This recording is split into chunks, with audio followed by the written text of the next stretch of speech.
Hey, everybody. Welcome to the podcast. I'm Ben. And I'm Mark.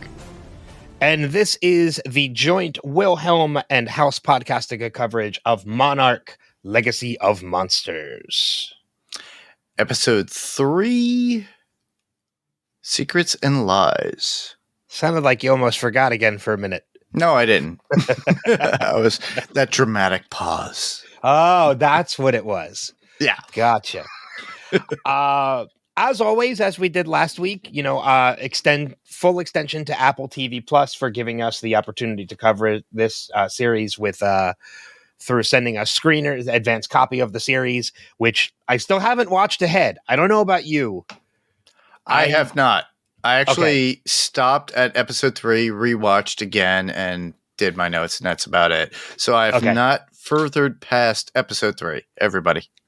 Okay, good. Yeah. Because I know that's where you were at before, and then this time I stuck with it as well. You know, we have up to Apple TV has granted us up to episode 8 so far of the 10 episodes. They're giving us 9 and 10 over the next week or two. But just because of, again, those theories that we came up with last week, I don't want to know if I'm right or not before we start. Like, I don't want to watch ahead to episode 7, find out I was right, and then have to talk about it in episode 4, because then it kind of ruins. I feel the same way. Yeah, we can't. Between the both of us and just us brainstorming and thinking, and exaggerating on top of more of what we were thinking about and going more into it. It gives you more of a quandary. But even still, there's more stuff within this particular episode that gives us more to think about too, based upon one character. There's more in this episode. There's a couple lines of dialogue that are said in this episode that made me kind of audibly squeal because they play into one of the theories that I came up with last episode when we covered episodes 1 and 2. Oh, yes. And it's more apparent than anything. Yeah. Well, we will get to that in a moment, though. But before we continue, I have to extend an apology. The feedback at Wilhelm podcast email for some reason got frozen. So there were actually a couple voicemails we got for feedback last week that I didn't get until after we had already recorded. So they didn't get played last week's episode. So we're going to kind of break format a little bit. And rather than do feedback, we're still going to do feedback at the end. For the feedback that we got for this episode. But before we dive into episode 3, I want to play the voicemails that we got for episode 2, because it might bring some new things to light going into discussion of this episode.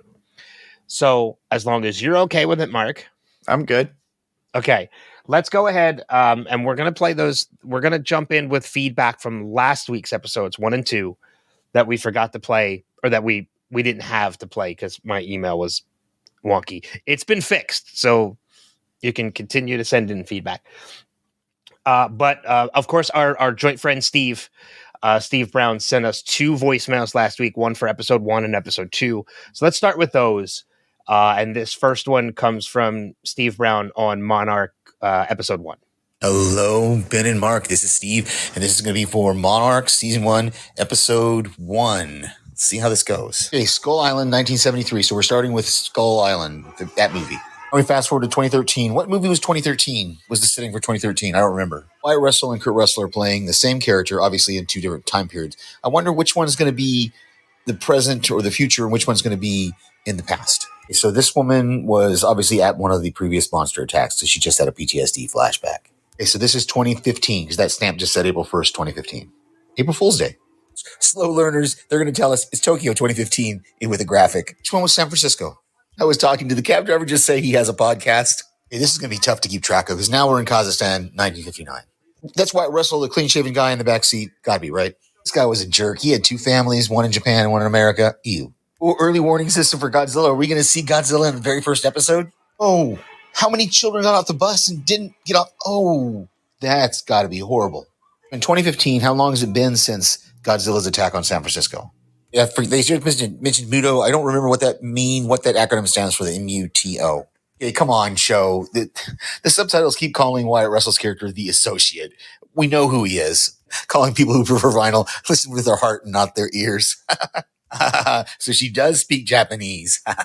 Did her father die, or did he just go off to do some Monarch crap? If they never found a wreckage, that means he could be alive, not dead. So this woman in 1959 is the grandmother. Gotcha. Oh no, they're all hatching. She just fell back into the darkness, and now, at least episode 2 is already out. Episode 2. All right. So to anybody listening on Wilhelm right now who may not have experienced that ever before, that is what we call a live Steving. Steve leaves his voicemails in the form of commentary, but we love it. We love it whenever Steve does something like that. Remind us, Mark, what is Muto? Because Steve seems to have forgotten it, and I know you know it better than I do. As you Google it because you forgot it. Yeah, because honestly, I forgot it. I have to say that on this. Yeah, it's like I actually have to go to it because massive unidentified terrestrial organism. Yep.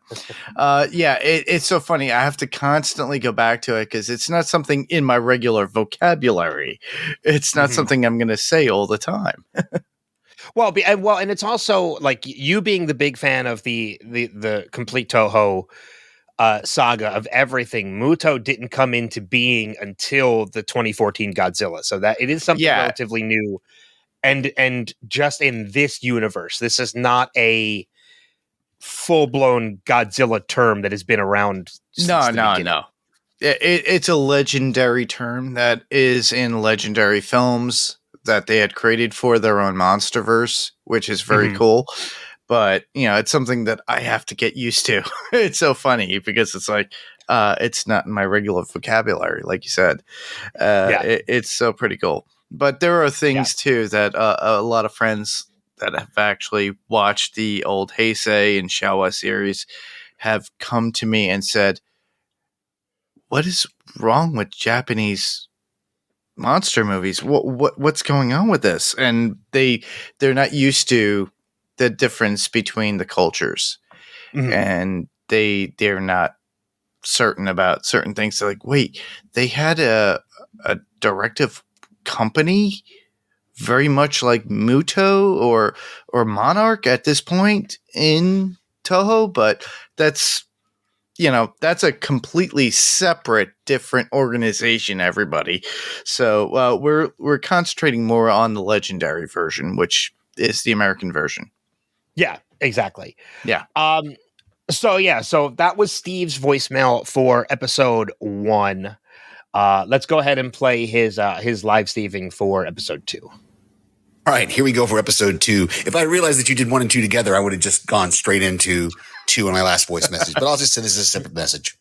Hey, Mark and Ben, this is Steve. Oh, what a quote. Sometimes the fight picks you, sir. And this is 7 years before we're seeing the origins of Shaw. Oh, Lieutenant Shaw, you just stepped at it. But yeah, call her Dr. Mira. Ooh, a locked file cabinet, and now another file thing marked with the Monarch symbol. He just called him Swab because he was in the Navy. This is the guy from Monarch, right? Who is this actor? He looks so familiar, but I can't place it. This guy who's talking to Kate now. Of course, he wasn't alone. Ooh, that's a rough car accident right there. Did they find Kate? And how come they haven't found this girl? What's her name? The hacker girl. Okay, so he's leaving them. But where's Billy? Wouldn't he have a vehicle somewhere also? A massive unidentified terrestrial organism, Muto. He got it. Uncle Lee to their father, who has the double family and is a Monarch guy. Okay, so they did find them all. Okay. There's only 15 minutes left in this episode, and they haven't shown us the cliffhanger from the first episode. Great. Thanks, show. Now you're just going to leave me hanging again. Oh, this was the ship he was on during Pearl Harbor. So Lieutenant Shaw just saw the lights in the sky, and now he's headed back to look for, the doctor and this guy. But he doesn't know they're he doesn't know where they went in the jungle. How's he going to find them? Oh, and we finally meet Kurt Russell, the old Shaw, Colonel Shaw now, or probably retired colonel at this point. Secure asset management. Yeah, nice wording for safe for a surveillance. This place that the colonel's living in. Oh, so we finally meet Muto. Why aren't you filming this? Do you have your camera still? Guess not. On to episode 3. I love too how during his first feedback, his first voicemail, he said, this has Kurt Russell and Wyatt Russell. I wonder which one will be playing the future and which one will be playing the past. Did you really have to question that? Yeah, really. Pretty sure Wyatt was going to be playing the younger. That was never a doubt in my mind. Same here. Yeah. Which one was going to be playing that? But we do have one more voicemail, and that one comes from Sam from Boston. This one's a little bit longer, but we're going to play it just because we love the feedback. So here we go. Awesome. Hi, it's Sam from Boston. I'm a huge Godzilla fan, so I can't wait to listen to the podcast. I know the podcast is going to make me appreciate the show so much more. I've been looking forward to this series, and it's here. It is here. I'm holding out hope. This is just the beginning, so maybe it'll build in later on.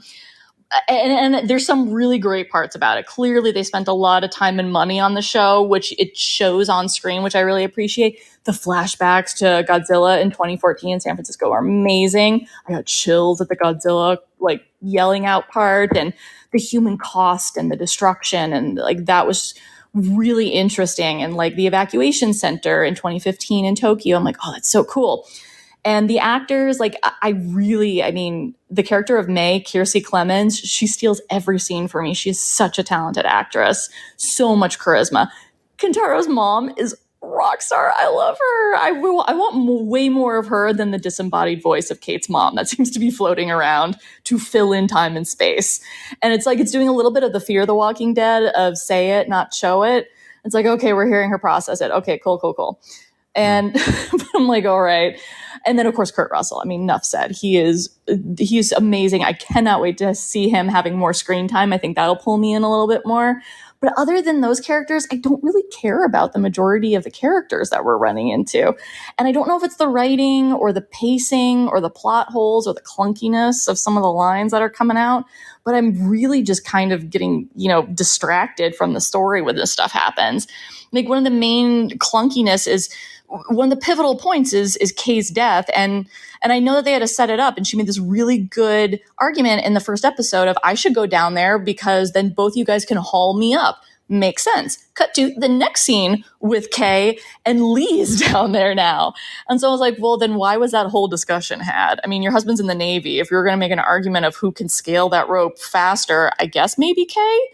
Maybe she could have, but that wasn't the argument she made. So I guess that sort of invalidates that.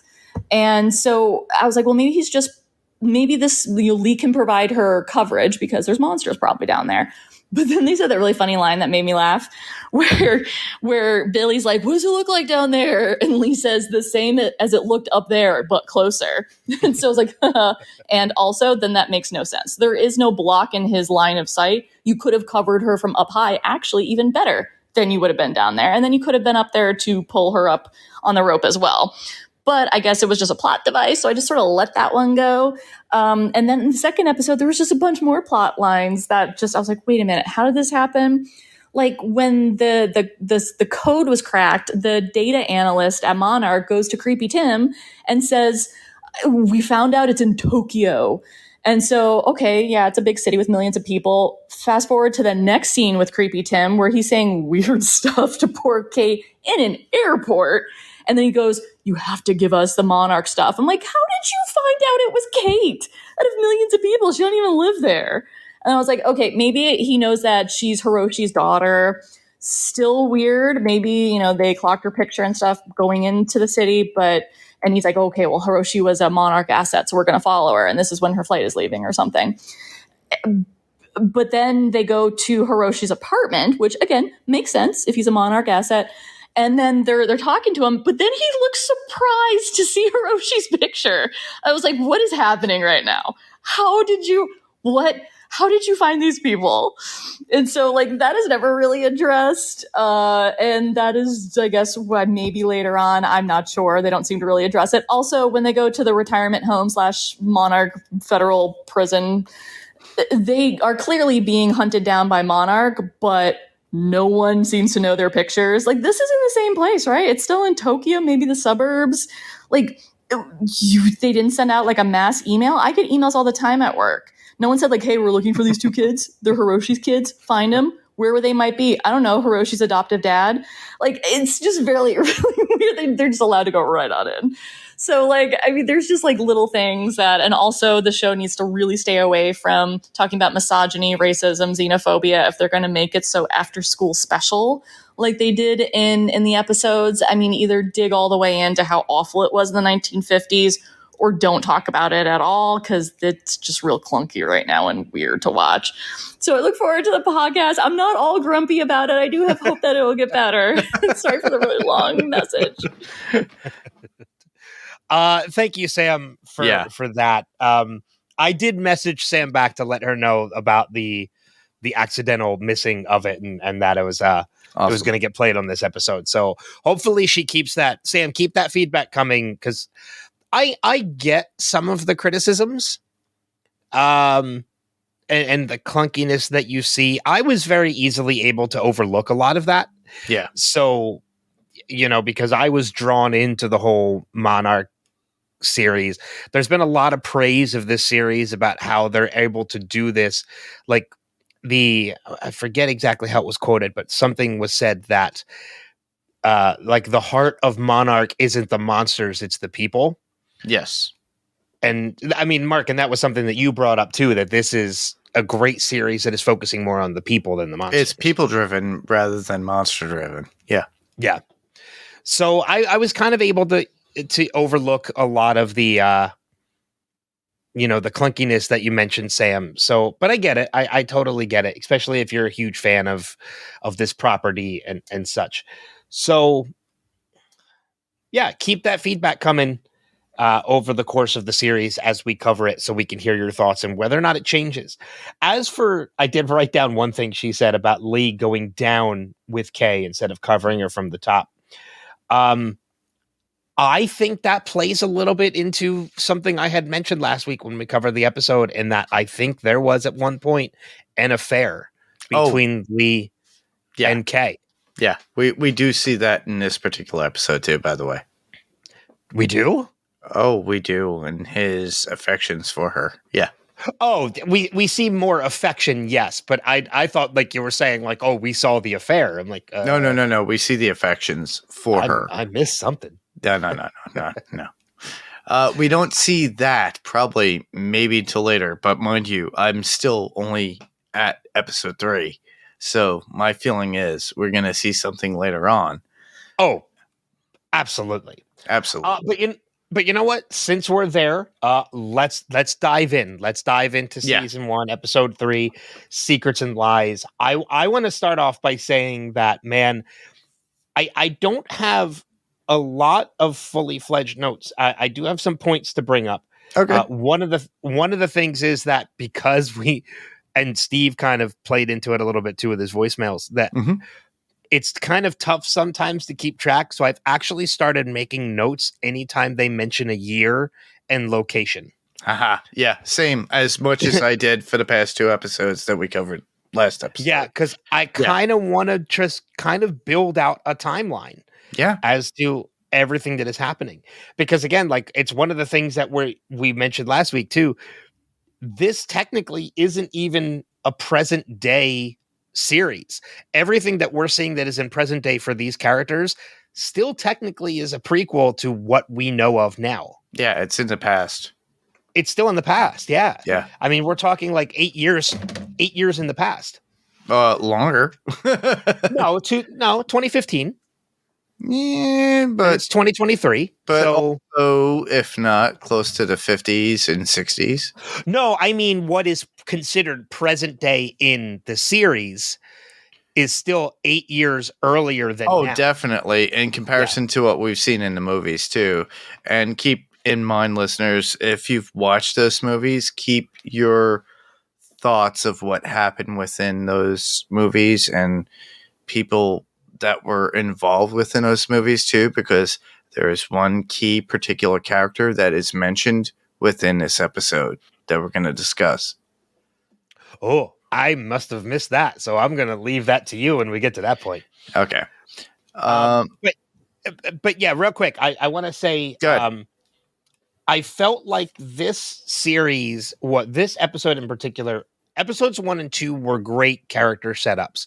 They introduced us to, they showed us this lived-in world that we kind of know already from the movies, and they gave us these introductions to these characters. This episode in particular felt a little bit slower compared to the last two. It did. But I don't think that's necessarily a bad thing. I think this was the one that took, 1 and 2 gave us the characters.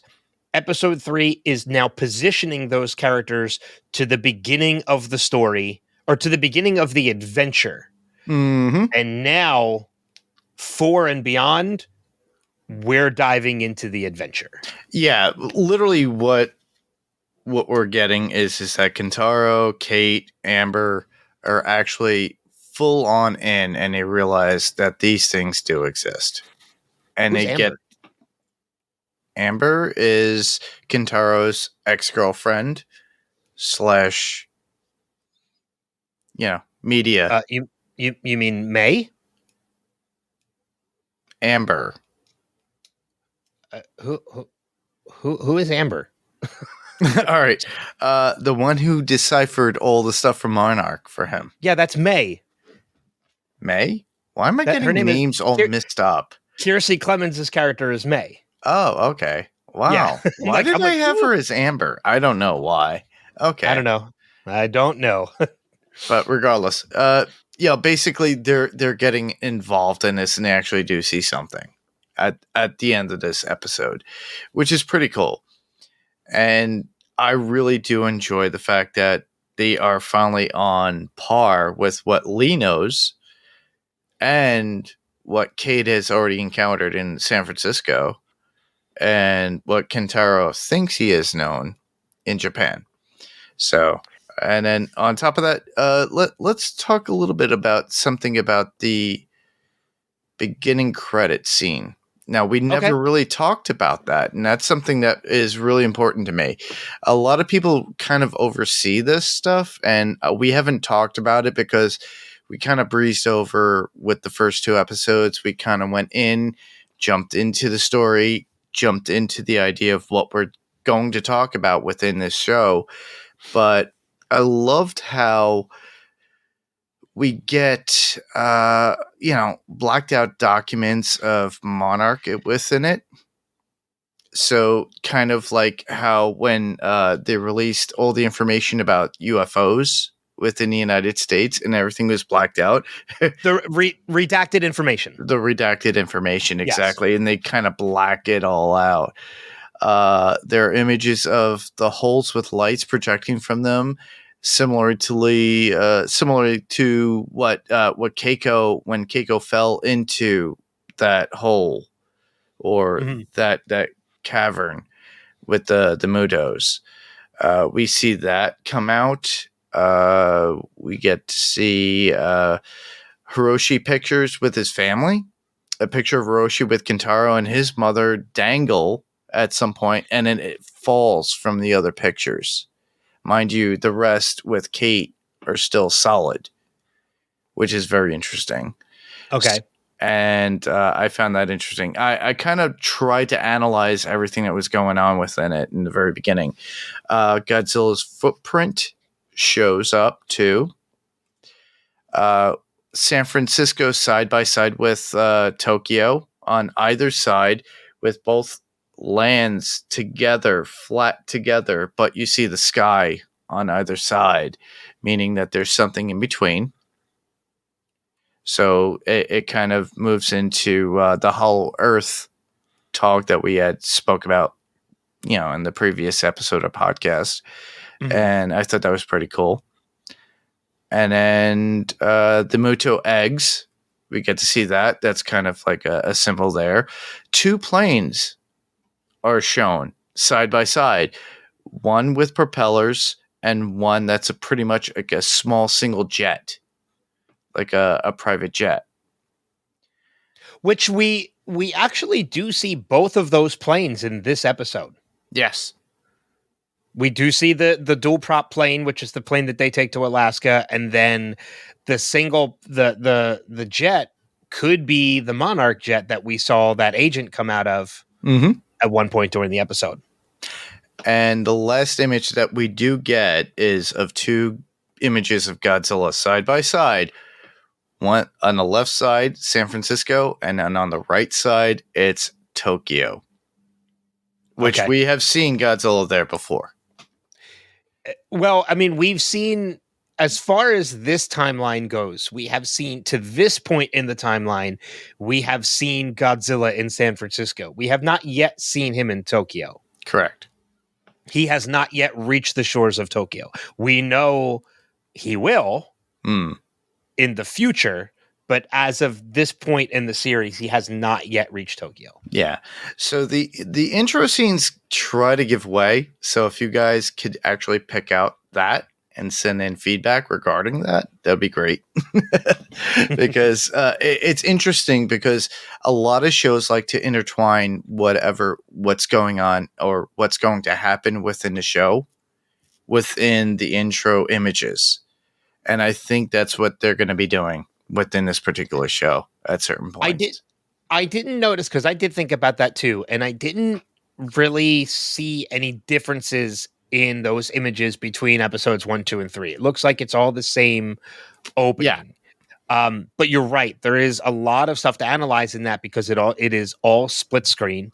So it's almost, it has multiple meanings other than just all the information that you mentioned.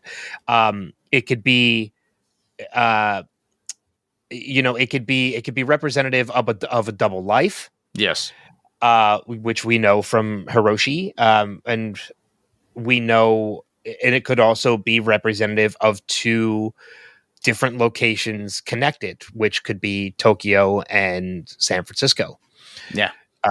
Which, like you mentioned, kind of dives into the Hollow Earth theory that has been mentioned in the series, and we kind of dove into a little bit last week. Yeah. And which is involved too within the movies itself. Yep. Yes, we get a lot more of that information in Godzilla versus Kong. Is when we really start to dive into that. That is true, and that is revealed. No, that's a good pull, and I actually meant to talk about that a little bit last week, and I just never did. So, but I do enjoy the fact that this episode really, it kicks off pretty much right from the beginning. We leave off right from where the episode 2 ended, with all of them with Kate, and Kate and see, now I almost called her Amber because of you, but Kate and May and Kentaro, at this facility, this asset retainment facility. I still love that that's what it's called, asset retainment. With Lee, the Kurt Russell version of Lee. And then it kicks right into the adventure with them escaping, driving the van, almost driving through the pillars, backing out, driving through the main gate. And they do it with a little bit of humor and levity as well, with, him not being able to find a place to slot the key. Yeah. And, not realizing it's a push button ignition. Yeah, well, things have changed.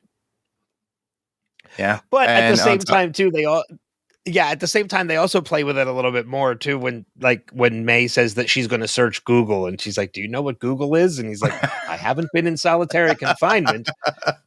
He just hasn't driven a car. Yeah, he does know some things. Yeah, he's still just a little behind on some other things. That is true. I love that aspect of this, the fact of time, and then how he's been incarcerated all this time, and the younglings, as I like to call them, younglings, are like, here, oh, do you know how to drive a car? It's like, how do you turn it on? And it's like, oh, hit the button. Now, mind you, in the 50s, guess what did they have? A button to turn on a car. They did? Yeah. Don't you remember Back to the Future? He turns the key in the DeLorean. No, not the DeLorean. I'm talking Biff with his car, and there's a push button. I don't remember that, but we're not going to debate. We're not going to debate that right now. So, all right. But I think he had like I don't think I think Biff's car still had a key. I think he just had a switch that cut it off. possibly, So that but nobody could start it but him. But regardless, it still had a push button. Yeah. All right. Let's move on. Yes. 2 lines of dialogue that are mentioned in this episode. I wanted to make sure I brought this up because we did have a couple different theories that came up last week. And one of the theories that came up last week between the two of us is the fact that Lee should be much older than he actually is. You know, you look at what age John Goodman was playing the older version of Bill. You know, John Goodman and Kurt Russell are probably about the same age. But Bill was that age in 1970 and Lee is this age now in 2015. He should definitely be much older. And May calls that fact right out.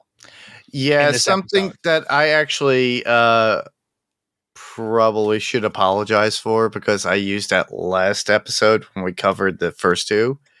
Oh, did you? I didn't even pick up on it. Yeah, I did. And I'm sorry for those listeners who are finally caught up. It happens within this particular episode. She goes, "Aren't you like 90?" Oh, that's right. I think I did say I don't remember that being said. Yeah, so that was this particular episode. So, yeah, they were in the plane at that point. But I did like that because like they asked like, "Oh, when was Monarch started?" And he said, "Oh, I don't know, sometime around like the late 1940s." And she's like, "Oh, well, wouldn't that make you around 90?" And he's like, "What can I say? I've got good genes." And I'm like, this plays right into our theory that something is up with his age. Yeah, there is. That he should be much, much older than he actually is. Correct. Which we theorized, I think, is because he was somewhere in the Hollow Earth and time slows down. Yes. And I think I'm gonna repeat this because I think this is why, my reasoning why. I think it's because he was searching for Kiko. Yeah, I'm still on board with that thought too, in a sense that we could tell within this particular episode because of his interactions with Keiko and how his concern for her. Yeah. And his relationship with Bill as well, too, by the way. If you just, I don't know if you caught it, but I caught it. No, well, dive into that a little bit. All right. There's a moment about when the government starts coming in. Lee gets them involved. And Lee winds up getting the grant, like literally just an open check from Monarch after all said events at the island at that point. And the fact that the way he stated it is that, you know, Lee stating to the general gave him a blank check for their research, all due to him stating, what if one of those things showed up in New York or Washington? And it's just feeding on the government's fear or, you know, everything else, which now will fund Monarch completely, which was unofficial at that point. It wasn't official until the government really put it into play, which is technically now officially Monarch with Lee, Keiko, and Bill running the show. Bill asks, what is it to stop them to, you know, go public? And Lee states that divulging a secret H-bomb explosion will result into a treason and can cover it up. He states, because they electrocuted the Rosenbergs. So I have a little bit more about the Rosenbergs, but the conversation with Keiko and Bill and Lee at this point it's pretty much interesting in the fact that Keiko presents that it won't be a lie to the government if they don't tell them everything is it would be a secret. Bill, it's the whole. kind of to sum up the conversation, it's Lee tells them, you know, I have to report what you tell me, but if you don't tell me everything, Yeah, I have the quote. Yeah. Yeah, go ahead. Yeah, so basically Bill states, all I can tell him is that what you tell me. And I trust what you tell me, everything that I need to know, meaning what he would actually have to give to the government. Mm-hmm. And it's literally, but it's focused more on Keiko than it is of Bill. Well, Bill says flat out in that conversation, you know, like, do you trust us? And Lee doesn't really respond. And Bill immediately responds, well, do you trust her? Yes. Bill kind of knows that he is, when it comes to him and Keiko, I still don't know how. Keiko. Never. It's Keiko. Okay. When it comes to Bill and Keiko, Bill knows Keiko is the stronger connection to Lee. Oh, yes. He knows it. I don't think he necessarily, I think at this point in the timeline in 1954, I don't yet think there has been any kind of relationship between Keiko and Lee. I think it's still developing at this point, but I think we're seeing early onsets to that. I'm starting to feel the same way as well. Yeah. But the thing is, there's that trust individually between all three to some degree. You know, it's a triumphant. They are glued together within this particular monarch. If you think I mean, because this is, as you kind of made mention of last week as well, this is the beginning of Monarch. Technically Bill and Keiko are the two that started Monarch, but Lee is just as much involved now at this point.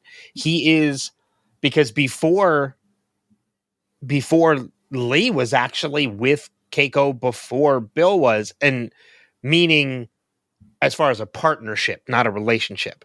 Correct. Because Bill discovers them out in the jungle, Mm-hmm. whereas Lee was already assigned to, Keiko at that time. Yeah. So Bill is actually the third one to come in, not Lee. But the three of them together are technically the origin of Monarch. They are the ones that have put together, like, Bill and Keiko are the scientists, and Lee is technically the money man, but also the connection to the government. Yeah. Which makes me state that Bill was pretty much, when Lee actually mentioned it in the plane, saying to the kids that it was the late 40s, meaning that it was more Bill that had started it, for the fact that him as being a cryptozoologist and him being involved with that started that kind of wave, or including Keiko too. Keiko was more involved too before they actually all met as well. And I think between both of them, the information that they've gathered, all that kind of culminated into how Monarch started.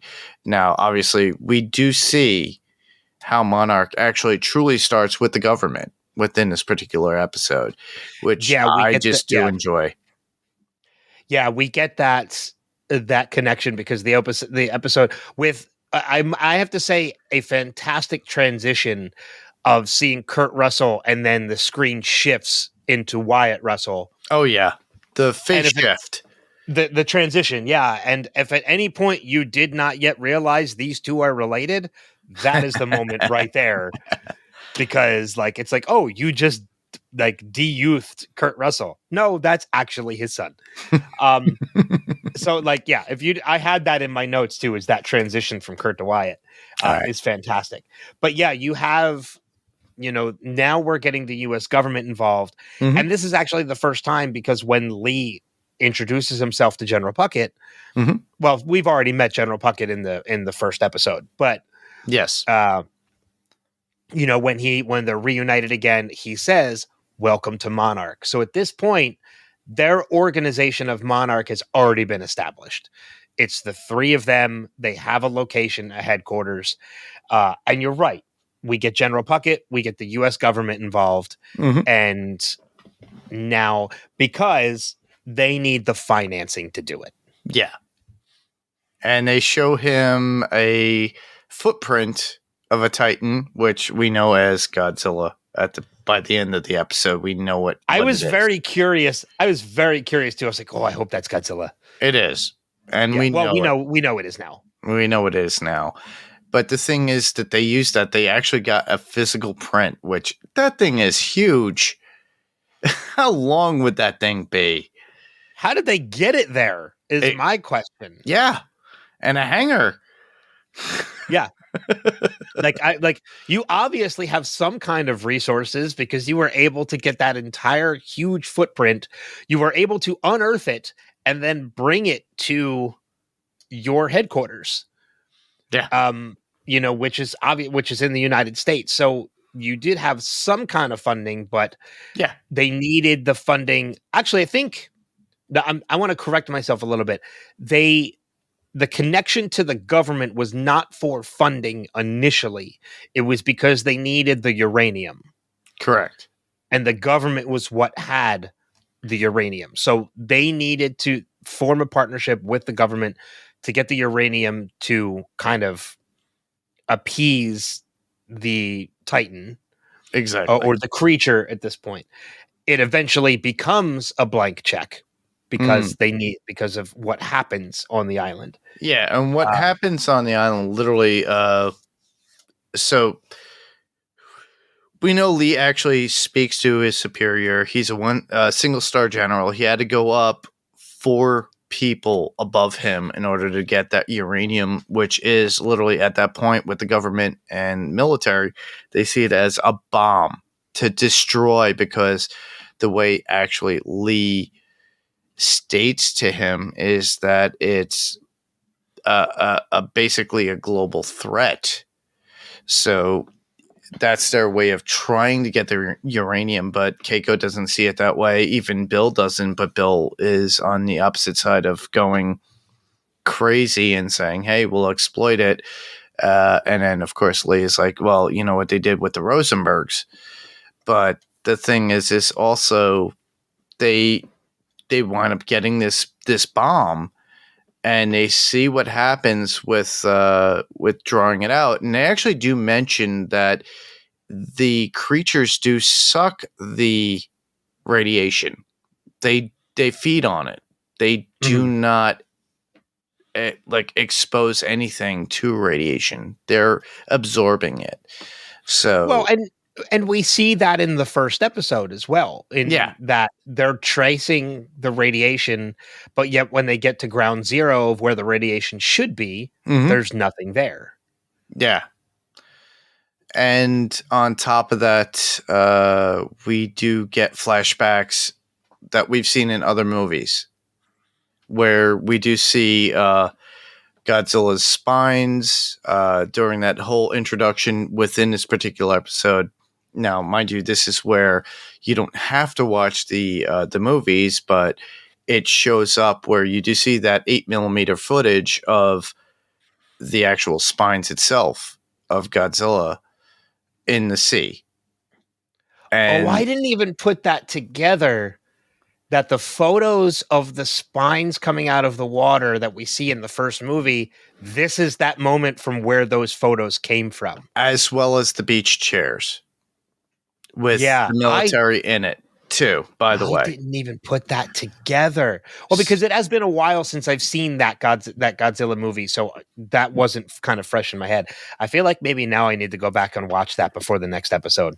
They are good rewatches, but everything kind of fillers in, and I think Legendary, what they're doing with the show, as well as with the movies, is key points of, hey, we have footage of this. It was in those films.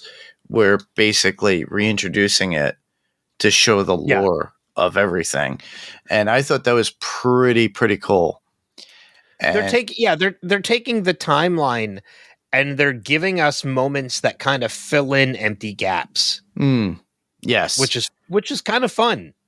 Yeah. And the Bikini Atoll in 1954, when they do this whole bomb explosion thing. So mind you, it's 1954. Godzilla blows it up. But I just love that whole painting of the monster on the bomb. And they do the circle with the slash through it, just like a Ghostbuster sign. Yeah. And they do that. Well, and Godzilla also does not blow up the bomb. The government does. The government does. They actually blow it up, and he just absorbs the radiation. Now, the fallout of the wind and everything else goes there, but there was a point where Keiko was trying to stop the military at a certain point, and then Lee stops her. Well, because at that point it was too late. It was too late, but But you could see his affections for her, and he stops her. Mind you, Bill is just standing there watching like anybody else. Yeah. Well, and it's what's very curious to me, though, is in that moment as well is, obviously with a blast like that, with a hydrogen bomb like that, there's going to be the mushroom cloud, and the mushroom cloud is going to stick around for a while. Mm-hmm. And we do see that Keiko was pretty much, she looks up and she is looking out at the island as to where the bomb was and Godzilla came up. I guess we're just led to believe that Godzilla escaped because we don't see it, but it had to have been relatively quick. Because if the mushroom cloud dissipates and he's not there, see, there's got to be more to that. We're going to have to see more of that scene, because the government's going to need confirmation that he is gone. Yeah, that was 150 pounds of uranium right there. They kind of skip over it, like, because the next time we see them after that, we see them back at Monarch headquarters, and that's when Lee tells them they have the blank check. Yeah, but I mean, I would assume that at some point after the radiation dissipates and they're able to go back to that area again, they're going to investigate to see if they can find pieces of Godzilla. Oh, they're not going to find anything.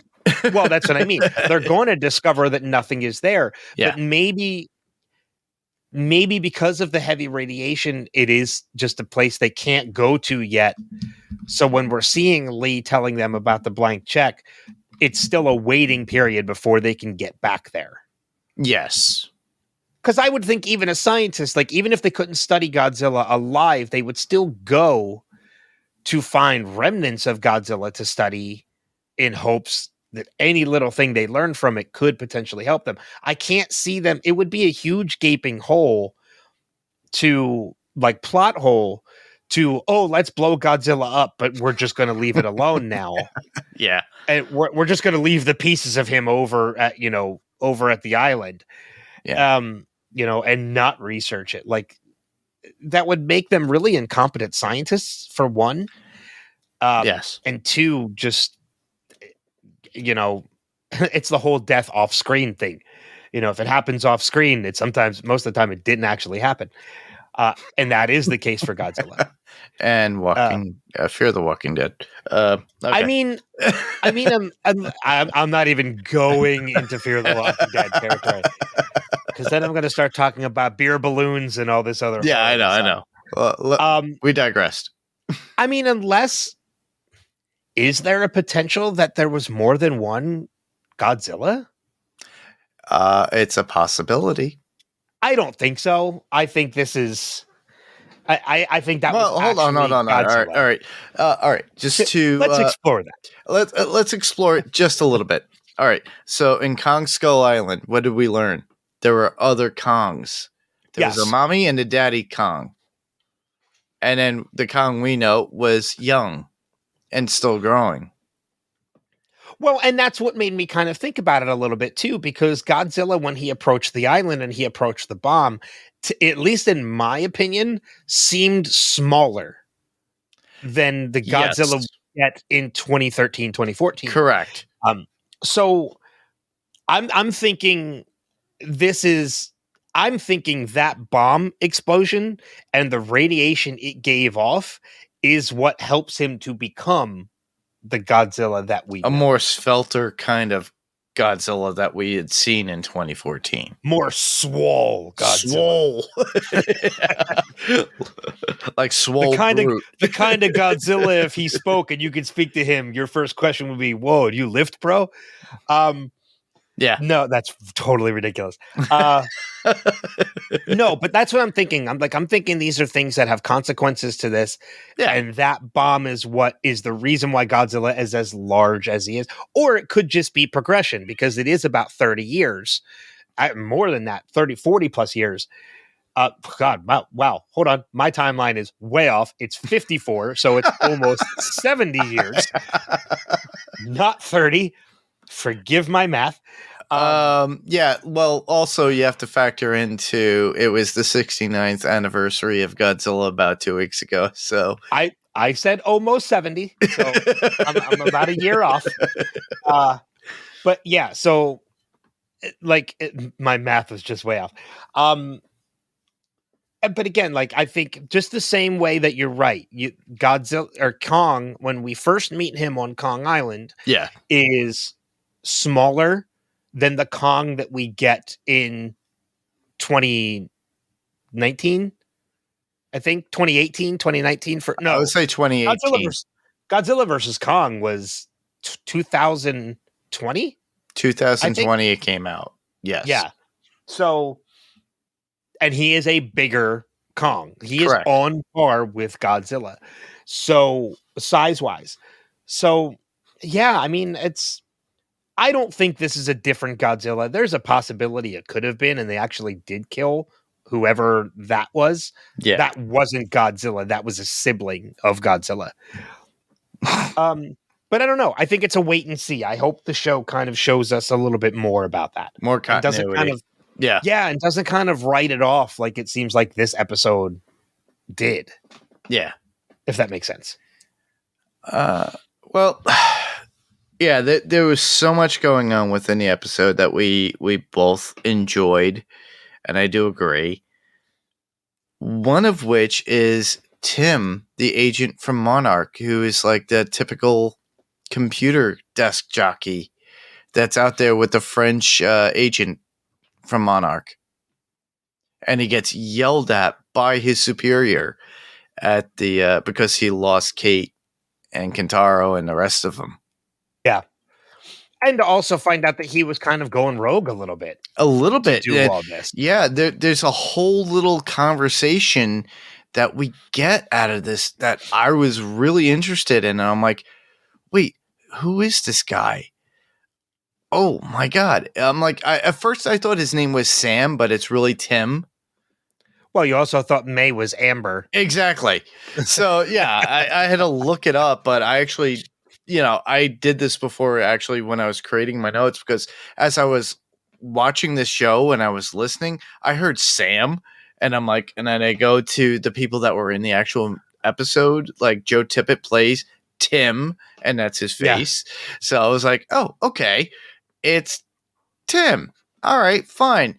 So I'm still curious about Tim and his part within the company. I think he is better than a lot of people that are within Monarch. His superior asks why he didn't bring her the information to her or Dr. Sarazawa, who is the other person that we're eliminating that we forgot that was from the movie. Gotcha. Okay. When you said the name, I think I must have missed it when she said it. Yeah.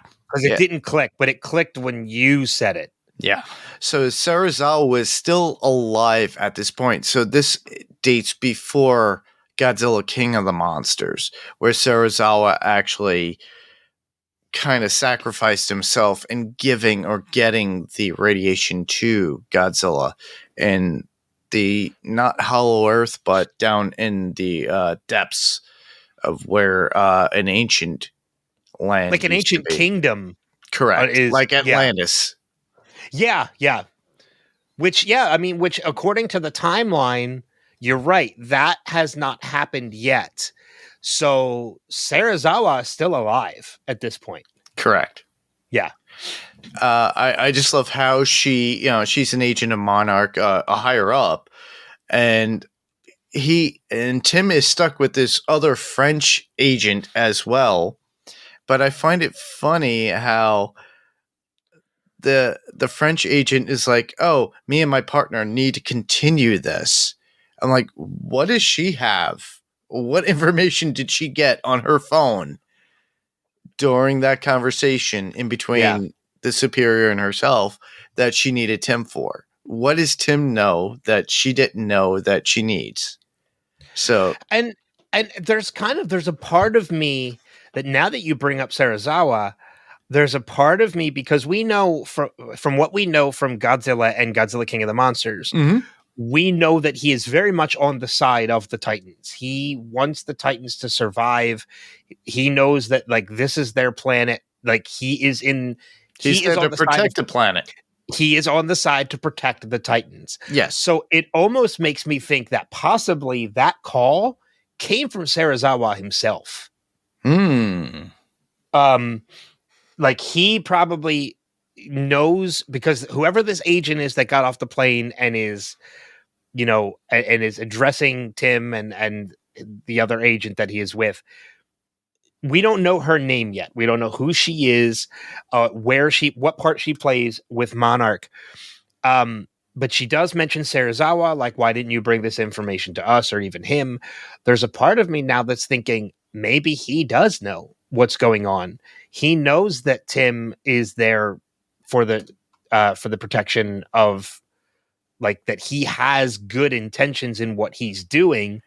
Correct. And he's going against whoever this other agent is and saying, like, keep this on the down low, but I'm with you.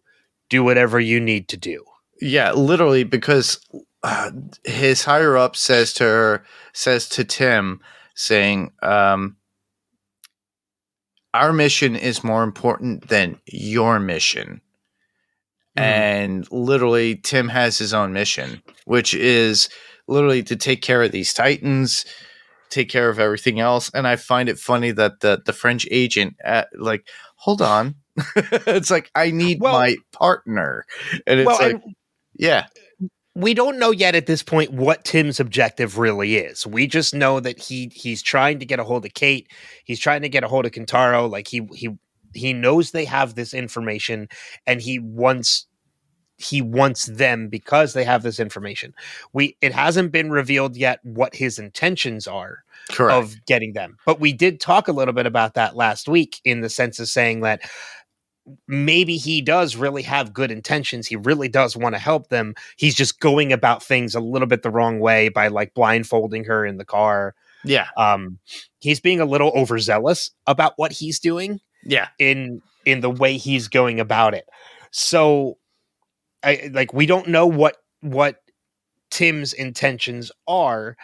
I'm with you, though. I think his intentions are good. I definitely think his intentions are good.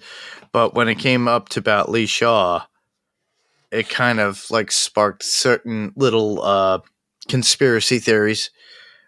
Maybe Lee had a child, and maybe it was Tim.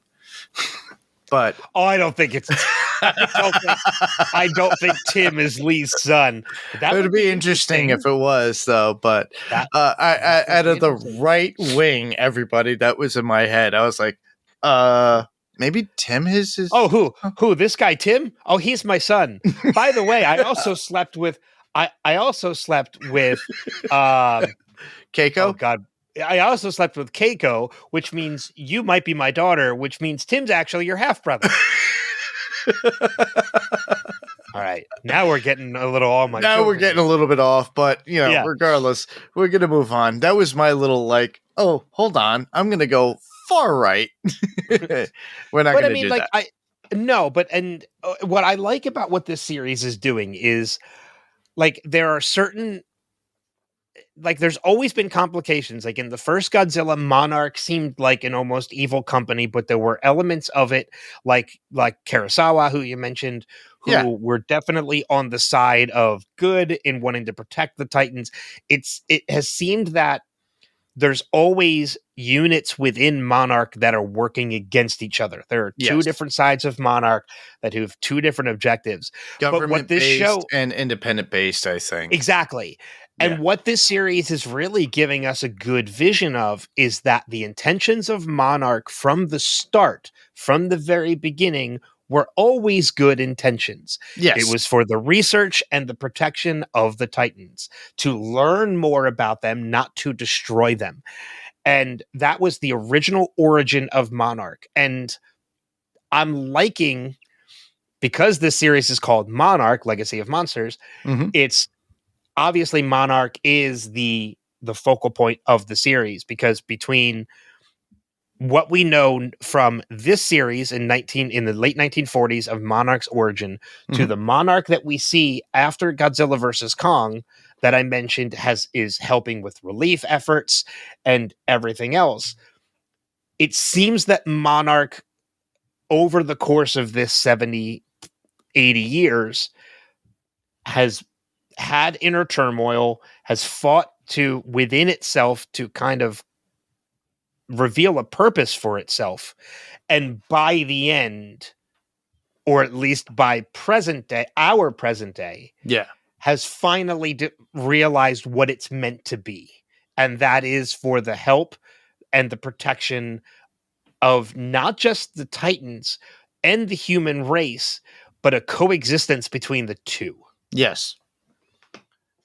So I like that this series is really giving us that deeper dive into Monarch, and we're kind of getting all that inner turmoil, but in the form of a fun adventure story. With seems like there's espionage, conspiracies. It's just so interesting to me that it's only episode 3. And I'm already drawn into it. Yeah, it engages you by the end of episode 2 to continue to watch, go, what is more within this story? I really want to know. Now, do you think we'll see at some point Ken Watanabe pop up as Kurosawa? I hope to see him towards the end of the Serizawa, not Kurosawa. Season. Serizawa. Yeah, Serizawa. I look forward to seeing Serizawa towards the end of this season. I hope we get a Ken Watanabe cameo. Same here. Yeah, I would love to see him pop up as Serizawa again. I would love to see a couple familiar faces. Yeah, show up, and I'm almost curious because technically, well, I don't know. This kind of throws in another theory. Mm-hmm. Do we think Lee is going to make it to the end? Because we haven't seen Lee or even mention of his character in Godzilla King of Monsters or Godzilla vs. Kong. Or maybe this last 2 seasons and it follows up because it takes a while for King of the Monsters. No, King of the Monsters is only 2 years later. Yeah, meaning we could do another year. Well, but so he could make it to the end of this season. Correct. I'm almost wondering if this season is going to wrap, or at least whenever it wraps, whether it's this season or the next season. Because you're right, that could have been a good reason why this is set 3 years before King of the Monsters, is that it gives them ample opportunity to do multiple seasons. Correct. Before it's caught up to a point in the timeline. So they could do a good 2, 3, 4 seasons before it gets to that point. I mean, and it doesn't have to be linear either. Like the season 2 could start off right when season 1 ends. Mm-hmm. So it's seasons 1 and 2 could literally just be a matter of 6 months. Doesn't have to be a full year. So they could technically do as many seasons as they want. But I'm almost wondering when Lee's story wraps, whether it's 1 season, 2 seasons, or whatever, is it going to wrap in a sad way where he's no longer with us? Or is it going to be in a way where he's been kind of hidden and now they have an opportunity to bring him back in the next film? Oh, that would be a big paycheck for Mr. Kurt Russell. You think?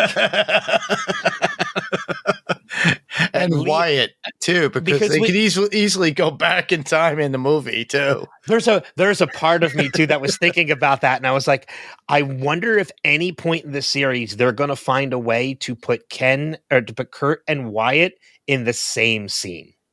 Oh, that would be interesting. I don't know how they could do it, but I feel like the writers.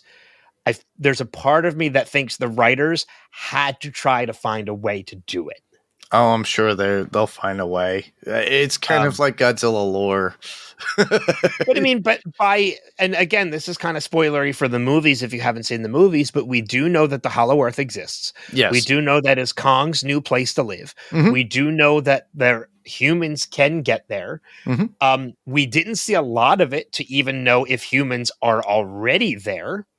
Correct. Because we know that there's already been research into it to know that people exist. So who's to say that by the time this series ends and Lee's story ends, he ends up in the Hollow Earth, and he was there when when they took Kong there in Godzilla versus Kong. Yeah, and also he was already there. Yeah, well, this is also going into the lore of the Hollow Earth and what we know from Godzilla versus Kong. At the very end, we see a throne, and there's small doors, there's small steps, and everything, meaning that there are small people. That's right. I forgot about the throne. There's that there too. So who's to say that people have been involved with creating Hollow Earth for eons, all this time in history? I'm telling you, I honestly think it's my theory. I came up with this last episode, and I'm going to stick with it. Go ahead. I think at some point that's where Lee was. Mm-hmm. And he lived a life with Keiko. He lived a life with Keiko, and I would not be surprised if Keiko was still there. I would not be surprised either. So when we took Kong there, she was already there. Mm-hmm. And again, that's where Lee could be now too, depending on how his story ends. Or why he wants to go on this adventure. Well, right now, I think he wants to go on this venture because he wants to find Hiroshi. Exactly. And I'm pretty sure Hiroshi is in Hollow Earth with his mother. Yeah, and there's a part of me that kind of thinks the reason why he wants to find Hiroshi is because something drew Lee out of the Hollow Earth. Mm-hmm. And he wants to get back, but can't. Yeah, something is holding him back. But I think he just can't find his way. I think whatever way he had there before probably closed or collapsed or something. But he knows Hiroshi knows another way. And he has Hiroshi's kids. They have the information. Yep. He's got May. So they could easily find it themselves at this point. So I think it's a mission for himself, too. He sees it as a guiding point to get where he needs to be. Yeah. Kate, May, Kantaro, and Hiroshi are his key to getting back to Hollow Earth. Yeah. I think that is his ultimate goal. All right. Well, let's get back to the actual episode because this is all part of the episode. It's theory. It's theory, but let's talk about Duho. I was hoping you would say that. I would love that character. I love that character. I love the actor too. Oh man, we got to see him in Jessica Jones years ago. Years and years ago. He's amazing. Well, he was only in one episode of Jessica Jones. Bruce Beck. Yeah. Well, honestly, I remember him seeing in that one episode, but he's a character actor and he's been around and he's been in New York, does film and theater, but what character he gives to this character Duho is amazing because they show up at customs in South Korea at that point, and Lee's like, oh, we're waiting for this line. Mind you, the guy is right in front of them. Duho is right in front of them. But it's not until he says something about terrorism that they grab him and the kids, and they take him out, and then Duho comes to their as their savior and tosses the other security guard into the but he didn't hold back his punches, unfortunately, to Lee. Well, I mean, and I thought that was so brilliant too, because you're right. They walk into the passport line and there's line 1 and line 2. And you're right. He sees Duho behind the glass at line 1. And he's like, oh, I think we're supposed to be in line 2. And it played out so well. It perfectly well. Yeah. Because the fact that he was pulled out of line 1 or line 2 to go and forced to go into line 1 made it so much more believable to everybody else in that customs that there was no cahoots between the two of them, even though there absolutely was. And that scene right there just goes to show you the knowledge that Lee has about governments and how to exploit it. Oh, yeah. Like, Lee is incredibly intelligent. Yeah. And that scene shows it. And, well, maybe intelligent isn't the word to use. Cunning in the sense he knows how they're going to react to basic words and things of that nature. Yeah. He knows how governments work, whether they're his or another country's, and he knows how to exploit it. He's very cunning in that sense. So I thought that was really fun to kind of sit and watch that scene play out. Yeah, I thought it was pretty cool. And the fact that it's like Duho's like, let's go. It's like, all right. It's like, get in. What took you so long? It's like, you don't hold back your punches. Oh, well.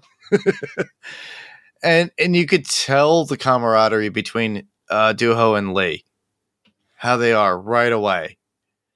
And it shows in the airplane too. I kind of hope we get a little bit more of a backstory. I hope in how the two of them met. Yeah. Because all he says is that I have a friend. And then we meet him at the customs office and then we see them fly. And then unfortunately we see Duho's end on the island.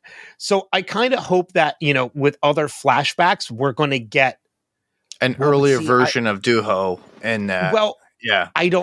It would be interesting though to see that, because, I did mention that line that May says to Lee about wouldn't that make you 90 years old? Duho has a similar line.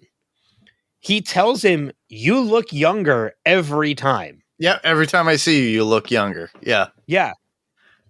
So there has to be something more to them and their friendship. Yeah. And we need to see it, because it wouldn't surprise me to see that there actually is a huge age difference between the two of them. Because Lee's aging is slowed down. That is true. So I don't know.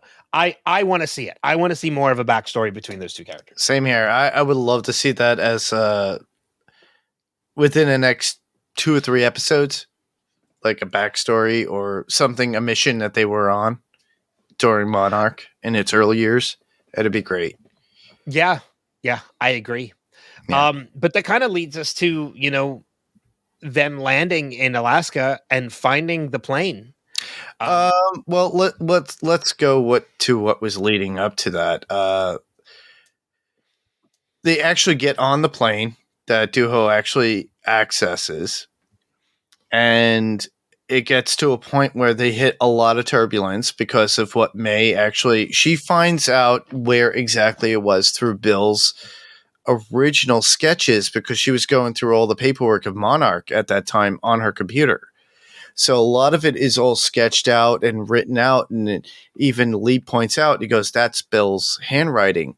This is in the area that he was actually talking about. And a lot of where Hiroshi went was literally where Bill was pointing out on his paperwork from Monarch. So they lead out and they go into that.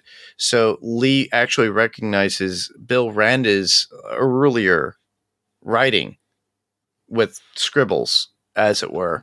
And they know, because it's not Alaska, it's they're heading towards Alaska, but Alaska is not the end point. So they kind of figure out the exact location of where they need to be. They get some sort of what was it? Some sort of radiation or some sort of turbulence at a certain point.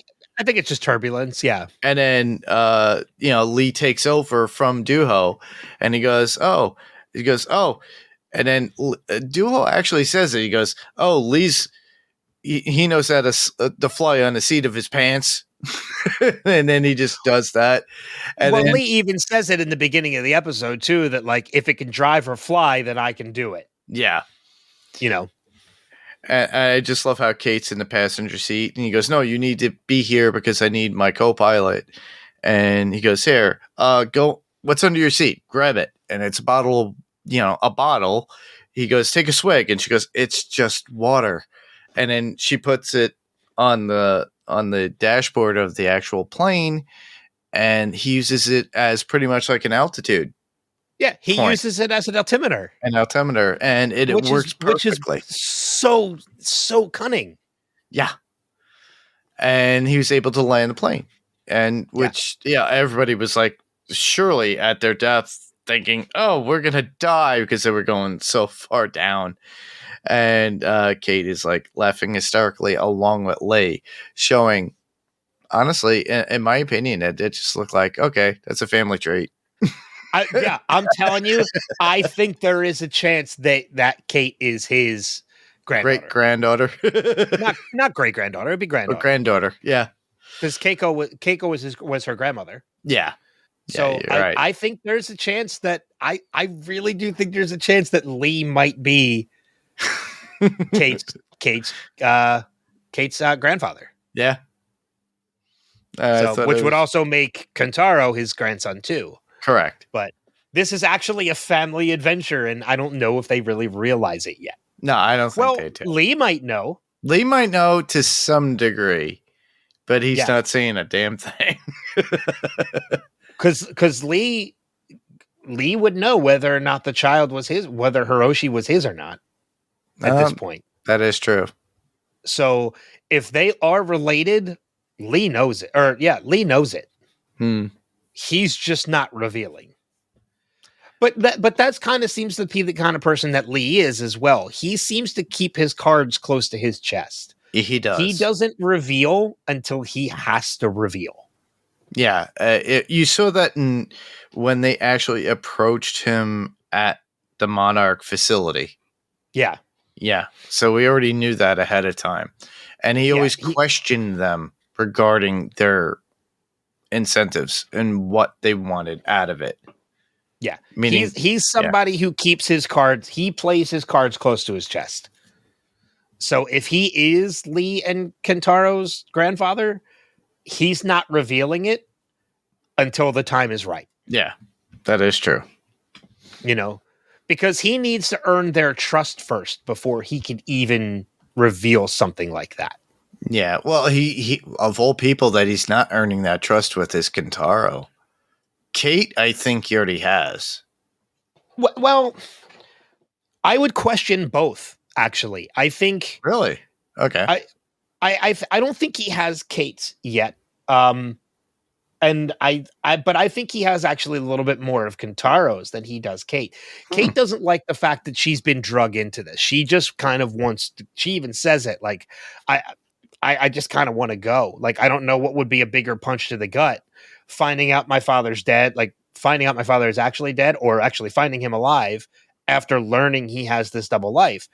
I don't think she trusts Lee, but I also don't think she distrusts him either. I think she's kind of on the fence. She's on the fence. She's kind of along for the ride at this moment. Yeah. And it's not until Lee lands the plane and she sees the skill he has that she kind of busts out laughing. I think there's been kind of a little bit of a relief there. Like, I think that, I think that moment kind of breaks the tension between her and Lee. I think so that too. They have that laugh together. Yeah. So because Kentaro does dump the bag over the side. He does eventually give in and trust Lee in that decision. Yeah, and there's also that little issue with May, too. Because before we get that scene when they dump the stuff over the back of the boat, at that point, now, not to go back in time, everybody, but Kentaro has a conversation with May, and May was like, you got me involved in all this. I lost my business. I lost my money. I lost my home, everything. But she was also on the phone with somebody. And then as soon as Kentaro shows, she throws that phone right into the water. Yeah. There's something that May is hiding. She is hiding something. Yeah, May is definitely hiding something. So I don't know if she has any affiliation with Monarch or the government or anything that's going on, but I'm thinking that this is something that's going to happen later on in future episodes, and it'll come up. But there was that one little point in the plane that I do like, that little quote that I got. She goes, I'm pissing my pants now because of Lee's flight work. But I'm with you. I think that May is definitely hiding something. She's being very shady about something. You mentioned that her tossing the phone into the water. Mm-hmm. It could be she's hiding something. It could also be she's protecting herself. She has lived this life before. She kind of found a place to settle, but now she's on the run again. Yeah. And any trust that she has built up for anybody is gone. Kentaro included. She's with this group. She's with Lee and Kate and Kentaro, but she still doesn't trust anybody at this point because she's being chased by a company. And I think, I don't know. Maybe she's Lee's daughter too. Who the hell knows? No, I highly doubt it. I don't think that's. I'm thinking something completely different altogether. But it's one thing to, as a viewer, as you're listening to us talk about this, to just look at. And if you're going to rewatch the first 3 episodes, and then before you get into the 4th episode, look at, May as how she is. Yeah, she's a character to definitely keep an eye on. Yeah. So, but now that does lead us into how this episode wraps up. And Correct. That is, they land and they find the plane. The plane is in pieces. The pilot is dead in the pilot seat. And it's not Hiroshi. It's not Hiroshi. Mm-hmm. We do see that a shelter has been set up. Correct. So there has been another survivor. We're led to believe that it's Hiroshi because they do find some paperwork and some things with his handwriting. And they Kate, see his shavings too of the pencil. Yeah. Which I didn't bring up too, because in episode 1, when Kate and Kentaro go to Hiroshi's office, she does pick up some pencil shavings as I did a rewatch. Well, and we do find out in this episode the reason behind that is because Kentaro says that that's how his father sharpened his pencils. Well, also, no, Lee actually mentions that. Oh, then I think it's Kate that says he used to leave his shavings everywhere. Correct. Like, and then Kentaro actually added to it too, because he saw the same thing. Yeah. Yeah. So, these shavings and this handwriting in the shelter, Kate, now they all realize that Kentaro, at least he's possibly alive. Yeah. He survived the crash. And I'm not doing it physically because this is a podcast. It doesn't make air a lot quotes. of sense to do it. I'm using air quotes around the term crash. Yeah. Because as Duho discovers, correct, he sees the plane straps, which is the way when you are in a torrential area where there's a lot of wind and such, you strap the plane down so that nothing happens to the plane. Yeah. He finds these straps as a pilot and knows this. And this is when he sees the claw marks and realizes this plane did not crash. It landed. but it has been torn apart. Correct. And that is when we see the Titan. The Or Titan. the creature. Yeah. Yeah, the creature that is in there, which honestly I look forward to because I'm like grateful. It's like, oh, wait, we got another Titan. We got some sort of kaiju out of this. And I thought it was great. Now, mind you, it did remind me of a kaiju or a Titan that I saw in another movie from 2020, which was from Mila Jovovich, Monster Hunter. It reminded me of that with the tentacle face mouth that was on it too. But it was definitely, but it had freezing effects too because it froze Well, Duhan. I'm glad you Duho. Sorry. I'm glad you brought that up because upon rewatching that scene, Mhm. there is a freeze that happens, but it's not because of frozen breath. The monster is actually inhaling. He's not breathing out frozen air. He's sucking in all warmth. moisture. Okay. He is sucking in the heat, which is what causes the instant freeze. Ah. So whatever kaiju this is, he doesn't expel, he inhales heat. Which is what causes that freeze. Because I rewatched the first time I watched that scene, I was like, wait, I think he's inhaling. And then upon second viewing, I was like, yeah, he's inhaling. He's not exhaling. Cool. So I thought that was really cool. And I'm very curious if we're going to find out more. Well, we're definitely going to find out more because that kaiju is in the next episode. Yeah, we kind of leave off right there. And honestly, listeners, I haven't watched beyond that at all. Me neither. I was me neither. Nope, haven't watched it. I'm actually on the Godzilla fandom site right now as we're talking. Okay. And there is a name for that creature. Oh, really? It is called the Frostvark. It is a subterranean dwelling titan that first appears in the episode Secrets and Lies. Let's see. Appearance. The roar. Let's see. It's Frostvark is a quadrupedal creature adorned with layers, angular dermal armor plates that protrude outwards. These plates cover the entirety of the creature's body, extending from its head to its lengthy tail. Interstitial spaces with the armor are occupied by thick tufts of hair.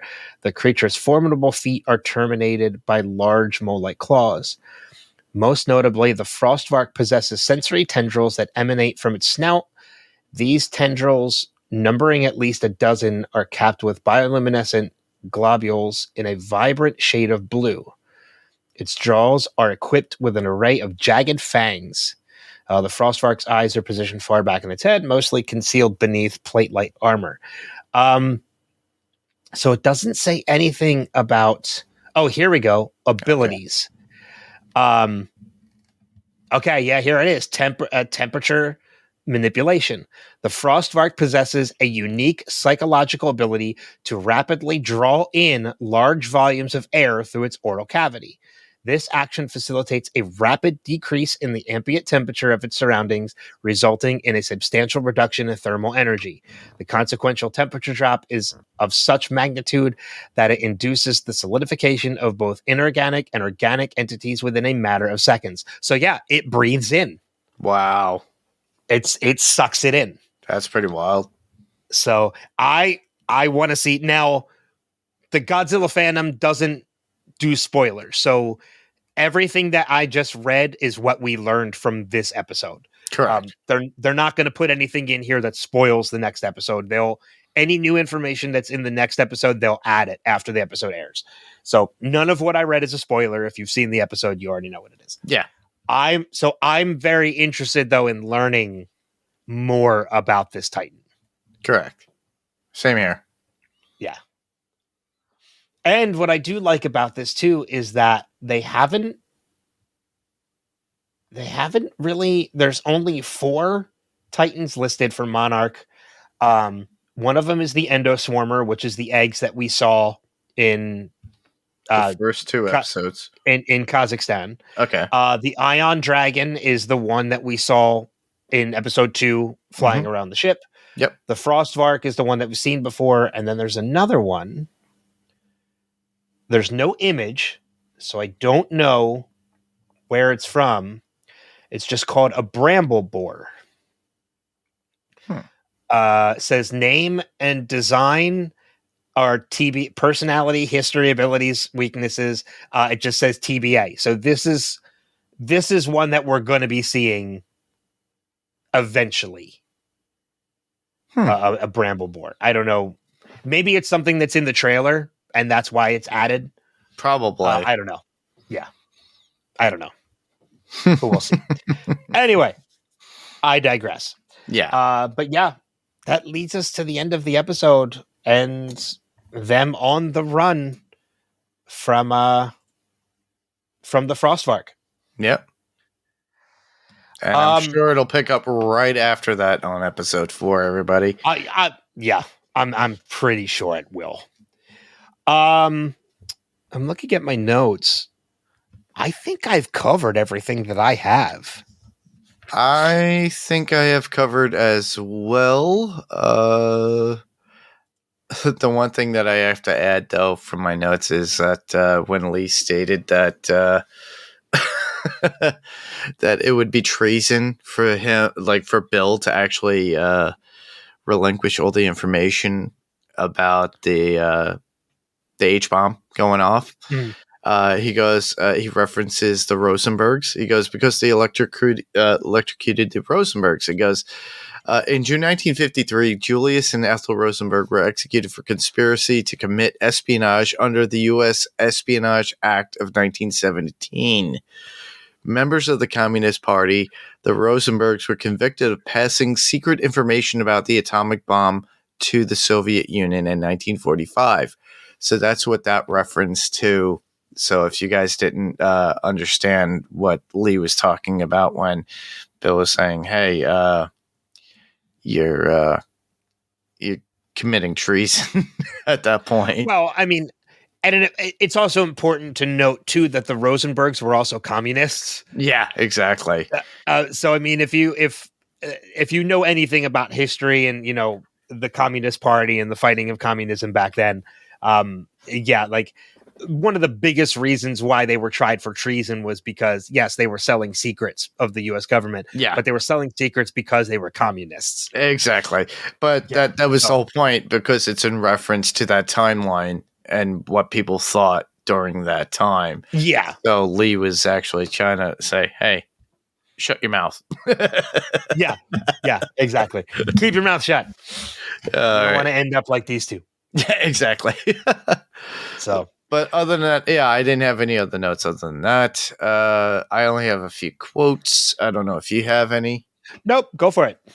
One would be from Amber, and she says this to Lee, and in the very beginning of the episode, saying, "What's your dog in the hunt?" And Lee goes, "Hiroshi Ron is more like a son to me than a nephew. He's the only family I ever had. That's my dog." So, well, it might be because he's actually his son. Yeah, well, we'll find out. Yep. The next one would be from Keiko. It's less that they emit radiation than they absorb it. Feed on it, meaning that the government feel that they are a threat, meaning the kaiju or the Titans. When they first see Godzilla, Bill says, "Is that thing wearing armor?" And Lee retorts, "What does that thing need protection from?" And then Keiko says, "Us." Which I kind of predicted that was what she was going to say. Yeah. Duho saying, "Wow, I'll be a monkey's naked uncle," when he sees Hiroshi's camp. I thought it was a cute saying from a character actor, but I'm looking forward. I want to see him more. I want to see that actor as Duho. Yeah, I want to see more Duho as well. Yeah, I'm with you on that one. Bruce Bake needs to be back. I agree. But other than that, that's all I had. Okay. So then that takes us then into feedback, which I know we did some at the beginning, but now we have some feedback for this episode, and we only have one. We have our voicemail from our friend Steve Brown. So let's go ahead and play that now. Hello, Ben and Mark. This is Steve, and this is going to be for Monarch Season 1, Episode 3. I know I sent voicemails for the first 2 episodes, and I listened to your podcast. Gosh, you guys really helped me a lot in some of the small details that I kind of had missed because I didn't know the other movies. So your podcast is doing really, really well. Keep up with that, letting us know the details from the movies because I probably won't go back and watch them. Like the biggest thing of John Goodman being Bill Randa, totally, I missed it completely. So thank you for that. You're the one who's left out because the boy and the hacker girl want to find out what happened and the colonel. Okay, he just said that Hiroshi Randa is more like a son to him than a nephew. So you might be right, Ben and Mark. Maybe Hiroshi. I don't agree. I don't think Hiroshi is Lee's son. Wow, that transition from Kurt Russell to Wyatt Russell. The camera was so good, and it just shows that they may not even have any scenes together, but they definitely collaborated to know how this character would work. Okay, I had to pause it because basically what they're saying is that Lieutenant Lee, is basically the creator of Monarch with Bill Randa and Dr. Kiko as his allies, with the general that they pull in tow with them. I love this conversation with Lee and Miko, where he's like, there is a place for gun-toting Neanderthals. Neanderthals? Did I say that right? Okay, and I just realized this is my first watch. That was like 12 minutes before the cold opened. So there's like 30 minutes left. So I'm sorry if this goes long. I love Kurt Russell. I wasn't in solitary confinement, May. I know what Google is. Paused it and backed it up. So she does admit that he should be like 90 years old. So again, another thing you guys might be on the right track with is that he's a slow ager. Lee, I mean. Oh no, this conversation with the general, the general thinks that the A-bomb can kill this thing, not just feed it, which is, they weren't clear enough. Oh no, you can't choose your line number. Oh no. Oh, okay. This guy is part of the system and he's friends with Kurt Russell. Okay.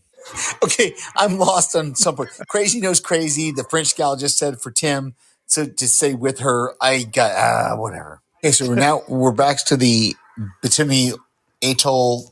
What's going to happen here? Okay, I don't know what happened to Bikini Atoll. But now we get the fact that he was headed to Barrow, but that's not where he was going. What? Okay, this pilot talking to Keiko is somebody. Kurt Russell is taking over Duho, the pilot.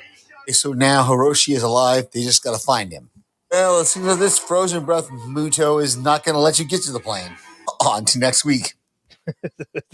I love when Steve sounds confused. But I am very happy, Steve, that you said that Mark and I are helping you with a lot of things about that and talking out what we did and our theories and bringing the movies into it. So I'm glad that's helping you. Yeah. I always try to reference the movies itself too, because they seem to be a huge factor into the continuity of the show and what's going on. And a lot of it is a little bit more historical. And then some more current. Yeah. So I'm glad that's helping you out. Whenever Mark brings up references to the movies or I bring up references to the movies, I'm glad that's helping, and I hope that helps other people as well. Yeah. But as we mentioned before, we encourage you guys to leave us feedback. Let us know your thoughts. Are we helping you out? Are you confused by what you're saying? Do you think there's some wonky plots like Sam had mentioned in the beginning? We want to know your thoughts. So easiest way to do that is, of course, if you're following on social media, WilhelmPodcast.com is the easiest place to go for the Wilhelm side of things, or if you're a Podcastica fan, Podcastica listener, just go to Podcastica.com and look for House Podcastica. If you're on the Facebook pages, whether it be Facebook.com/Wilhelm Podcast or Facebook.com/Podcastica, man, there's so much to plug when this is a joint venture. We put out feedback posts on the Facebook page, on both Facebook pages, that you can leave comments on, or easiest way to do it, the most direct way, is just email us directly in an email or a voicemail. Email it to feedback@wilhelmpodcast.com. The email has been fixed, so everything's coming through now. So if you send it, I promise you will get it. So either the social media pages or emailing us directly is the easiest way to do that. Plugs. What you got going on your end? I know you and I are doing something else together relatively soon. Yeah, hopefully soon. That'll be great. That I'm excited about. You could find me on Panels to Pixels podcast. As always, all you have to do is go to facebook.com/Panels to Pixels podcast, or Panels to Pixels, actually, and then follow us there. Go there. We are finalizing Invincible season 2 with Jamie Dimmick and myself. We will have Gen V for the last 2 episodes. I'm sorry we didn't do the last 2 episodes, 7 and 8. Unfortunately, with the holiday and everything, Rob and I couldn't finalize it, but we will be doing that soon. So after Invincible, we will move on to probably a movie or whatnot, and then going into What If come December when season 2 comes out for What If. You could also hear me on Adrenaline Cinema podcast. As I said before, I only do those about once a month. So the last episode you do have is Total Recall right now with Jason Kabasi, myself, and just another cheap pop and cheap plug for Jason. Go to patreon.com/Jason Kabasi if you're interested in joining the Zheads for anything. So it's a great community of people. So that would be something. If you want to get involved with a community of people who love movies, shows, anything that you're into that you want to geek out on, just join it. It's only a few shekels. Come on, just shell it out, and then just jump on in and have fun. But other than that, like Ben had stated, coming up in the works, we will be talking about Real Steel. I love that movie so much. I know you love it. So Ben, myself, and possibly another person will be just covering that particular movie and our love for that particular movie itself, and jump in and have fun. But that's about it for that. You could also hear me on a Fantasy Picks movie edition as well. Cool. So of course, check out all the other stuff on Wilhelm. I mentioned WilhelmPodcast.com already and Facebook.com/Wilhelm Podcast. We just released the 60th anniversary Doctor Who episode on that one, the celebration of 60 years of Doctor Who. We have another actor spotlight coming up between now and the end of the year. And then the final episode of the year will be a feedback special for Christmas, which I'm really excited to do. I'm just going to have people reach out and tell me, like, I'm going to put a couple questions out there to like throw them out in the ether, like favorite holiday movie, first movie you watch, all this stuff for people to send in feedback. And I'm just going to read it all as kind of like a love letter to the listeners for the final episode of the year and for the Christmas episode, which I'm looking forward to that. Check out the Revisited podcast with Kristen and I, where we're covering Ted Lasso. We're currently about to cover season 1, episode 9. Revisited Pod is a place you can find that, revisitedpod.com or facebook.com/revisitedpod. But you can also find that on Podcastica, which is the other half of this joint venture, Podcastica.com. Be sure to go over there, check out all the great stuff over there, including Jason and Lucy starting their Well, not starting. They're already into their Walking Dead. Yeah, continuing their Walking Dead rewatch. You've got the Buffy cast over there as they're rewatching episodes of Buffy the Vampire Slayer. Amazing. Rima, Greg, and Wendy are covering Great British Bake Off on Strange Indeed. Tasty. I love that show too. I'm not gonna lie. Rima and Paik, I think, are wrapping up their coverage of Fall of House of Usher. There's so much going on over at Podcastica. Podcastica.com. Check it out. You'll find the listings, and I guarantee you'll find something. There you go. There. I think that's everything. Again, when this is a joint venture between two different podcast stations, meaning Wilhelm and Podcastica, but then throw in the fact that both you and I also have additional stuff outside of Wilhelm and Podcastica. There's a lot to plug. There's a lot to plug, but honestly, people, all you have to do is just find us. That's all it is. Yeah. I promise by episode 10 of Monarch, we'll have it streamlined. But for right now, it's just a lot to plug. Exactly. And everything is in the show notes of the podcast as well. So if you missed us talking about it and there's something you want to check out, just read the show notes of the podcast on wherever you're listening to the podcast. I will also make mention too. We didn't do this last week, but I'll bring it up. Good. One final thing before we get out of here. If you're listening to the podcast and you enjoy it, whether it's on Wilhelm or it's on Podcastica, House Podcastica, if you're enjoying what you're hearing, leave a review because that really helps. It really helps me with Wilhelm. It really helps Jason with Podcastica. Reviews make a really big difference in helping podcasts get noticed. Correct. So if you're enjoying it, even if you don't say anything, but just go in and give like a 4 or 5 star review, preferably a 5-star review. Just, wherever you're listening, whether it's Spotify or Apple or Amazon, wherever it is you're listening, do us a favor, leave a review if you're enjoying the podcast. And yeah.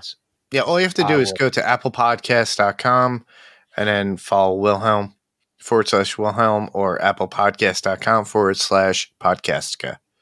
Yeah. And just do your reviews and you'll be great. Yep.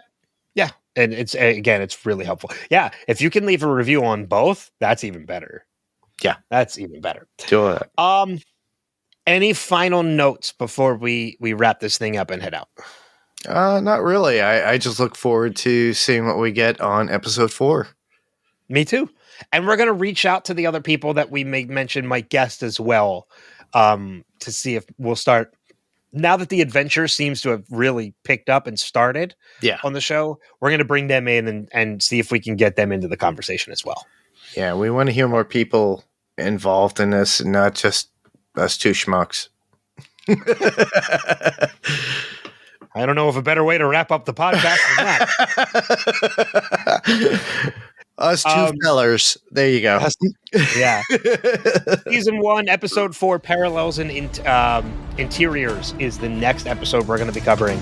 But until then, thank you guys for listening. Thank you for leaving the reviews if you do, the feedback, anything that you guys do. And we'll see you guys on another episode. Bye-bye.